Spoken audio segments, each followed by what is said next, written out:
last night. Keys Lakers lose. It's still a 2-1 lead. Game 4 right, tomorrow night. Yeah, You're right. You just heard me. That wasn't from today. That was like a week ago. And you were on point. Oh, yeah. I said they're going to catch us in Game 3. We're going to be sleepwalking, and they're going to pop us. Then we're going to roll the next 2. That's what happened. They caught us sleepwalking. They did. The Lakers have had one clunker, you had mentioned, in every playoff series, whether it was Game 1 against Portland or Houston, and then obviously Denver posed the challenge, and the Heat are clearly back. And I don't want to hear about this is different. I don't want to hear that.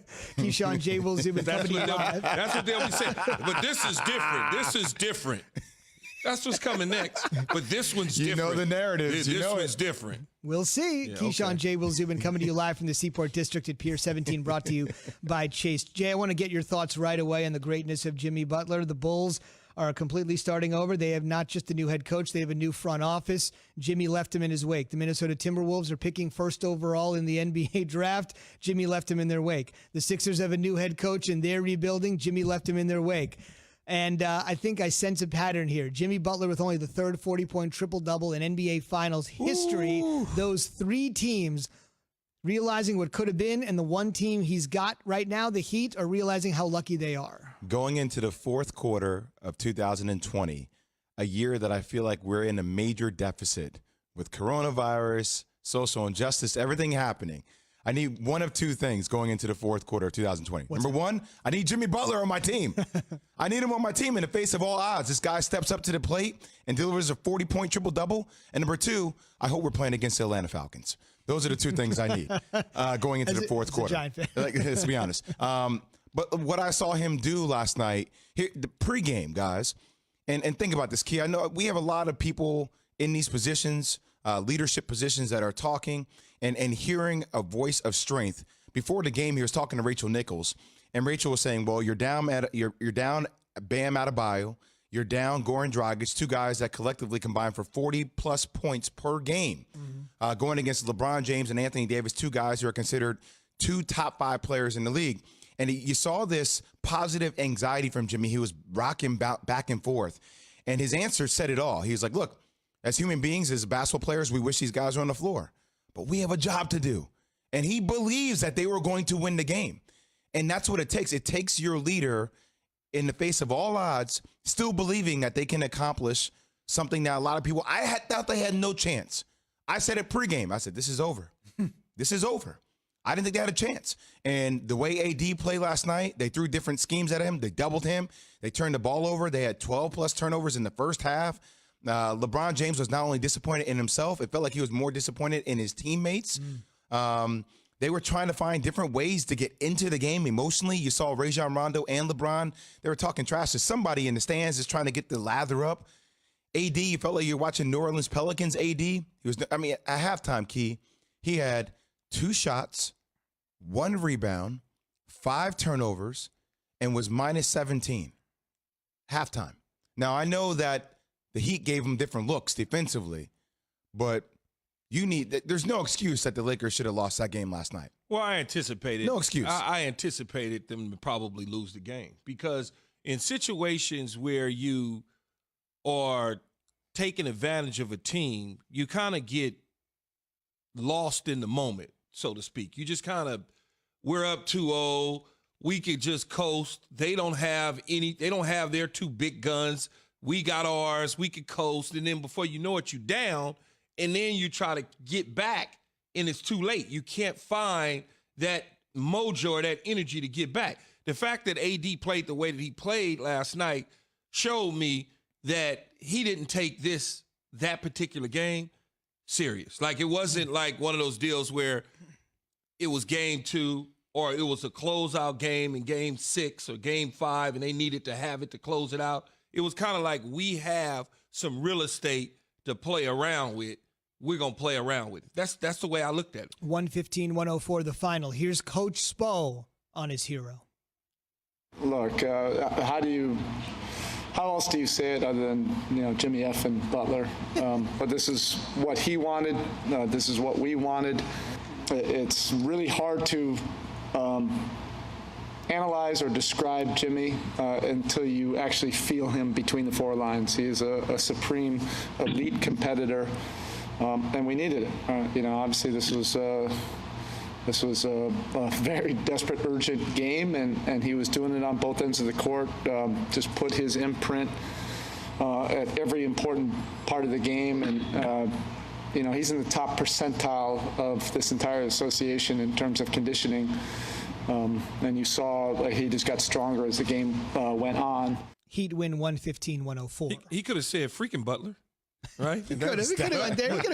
But I don't think that's what he wanted to say right there, right? What can you say about Jimmy Butler? And I said this when this series first started, is that 20 points that he was averaging, he needed to be up in closer to the 30s for the Heat to have a chance to win, no matter who was on the floor. It's like when you watch the Lakers, they have Superman, they have Thor, right? It's like, you're like, whoa, there's no way we can beat that.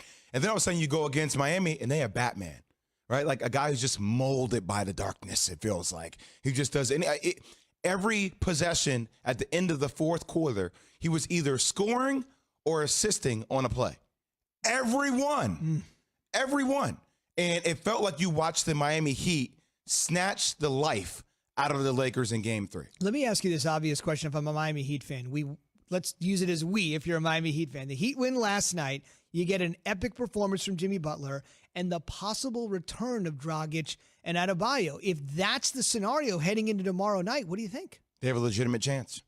Look, I originally said I thought this was going to go 6 games. I thought the Lakers would win at 6, but I thought it was going to be a fight. So if you bring back Bam, that's another weapon. Also, you have to give Eric Spoelstra a lot of credit. They didn't play a lot of zone last night. They played different looks defensively. They forced Dwight Howard. Dwight Howard was mitigated by Myers Leonard. Whenever Dwight was in the game, Myers Leonard was in the game. They canceled each other out. When AD was in the game, they played him man-to-man. They didn't allow him to get to the block. They threw different double teams at him. They forced him to be a decision maker. They took charges on him all the time. He turned the ball over a ton. Rajon Rondo. 8 times, I think. Kentavious Caldwell-Pope. LeBron These guys, they're not a hot three-point shooting team. When they settled, a lot of those shots were bad. That's how you typically expected the Lakers to shoot. Yeah, that Game 2 when they lit it up, that wasn't going to happen. And I don't think I would be surprised on both ends if Jimmy Butler has another performance tomorrow like he did yesterday, and if LeBron and AD play like they did yesterday. I would be surprised if that would happen tomorrow. I don't think that that's going to happen at all. Think about it from their starting lineup. LeBron, of course, gives you the LeBron that you need with 25. The rest of the starting lineup, AD with 15, keyed down on him. Danny Green with 2. Dwight Howard with 4. KCP, Kentavious Caldwell-Pope with 5. 60% of your starting lineup is either giving you 2 points, 4 points, or 5 points. Keyshawn J. Will Zubin, presented by Progressive Insurance. All of our guests join us on the Shell Pennzoil Performance. Clark coming up at 7:30 Eastern. Still to come, Key's observations, the biggest takeaways Key had in the NFL yesterday, including dapping up the quarterback of a team that hasn't won a playoff game in 30 years. And the Lakers lost. You noticed in that first quarter about just the general way the team was playing and the turnovers that surprised you, and how did that play out for the rest of the game? No, I mean, we know that we can't turn the ball over versus this team. They're very active defensively, and it starts with myself being the starting point guard of the team. You know, having 5 first half turnovers, 8 total for the game is can't do that, obviously, because it gives them more possessions. It doesn't allow us to set our defense. And they're really, really good offensively. So you just can't turn the ball over versus that team, and I'll take full responsibility for that. You've had a 40-point triple-double in the finals before. Just wondered what you thought of Jimmy's effort tonight and how you guys need to defend him better or differently in Game 4. I thought Jimmy was phenomenal. You know, he did everything that they needed for him to do tonight, and he came through big time in a big-time game. And we'll watch the film and see ways we can be better going into Game 4. But I thought he was great. LeBron Anthony got into some foul trouble early and had a little trouble getting going. What did you see happening with him? And, just that. What did you see happening with him? I mean, you just said it. He got into some foul trouble. And, they even – one of the shots that he made when he had 4 fouls, they still try to slide up underneath him and get him a 5th and a 3rd. So, I think the foul trouble made him a little passive, because he wanted to be out on the floor, but he couldn't be his aggressive self, offensively and defensively. So, I think the foul slowed him down a lot tonight. Allison? LeBron, despite it seemingly Miami controlling the action, holding the lead for most of the start of the game, you guys take a lead around 9 minutes to go in the fourth quarter. From there on, what do you think allowed them to separate from you guys? They continued to make shots, and we had some turnovers. We didn't make shots. They came down and executed after we took the lead. And Jimmy had, like I said, he had his hand on all those plays pretty much. Obviously, we got to do a better job of that coming down in the stretch. But I like our fight tonight, even as poorly as I believe we played.